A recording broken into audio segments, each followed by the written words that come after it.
Yeah, look, it's an interesting question, and even a challenge that we faced ourselves at BizLat and Hub in regards to having sufficient servers and capacity, etc., for people working from home.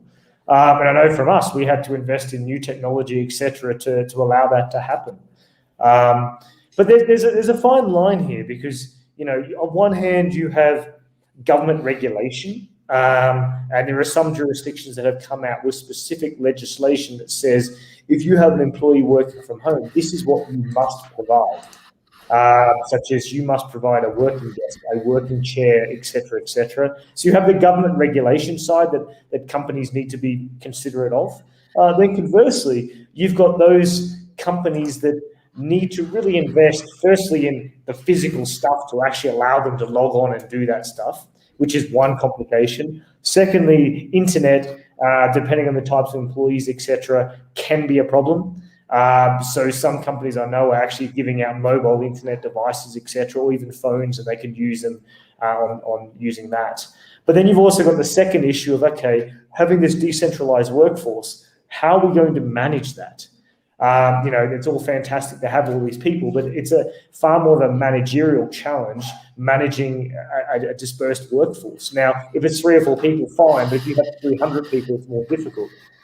So I can see there still being a need for these people going to a central location, whether it's daily, weekly, monthly, whatever works out for the company. There is still going to be that interaction because it can't be replaced.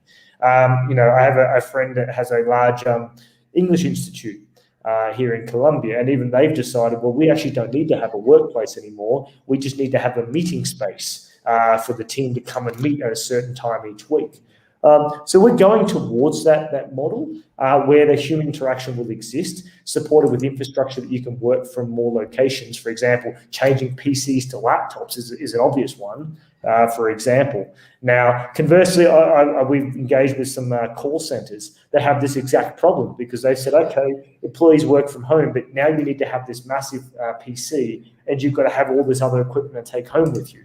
Well, how does that actually comply with some of these privacy laws like GDPR, etc.? And California has some very strong privacy laws. How does that mean? How do we ensure that your home, that client information will retain private? So it's also opening up a lot of complications regards to client confidentiality, privacy of information, etc. So, you know, there are going to be some interesting discussions as the time moves forward on how some of these challenges are overcome.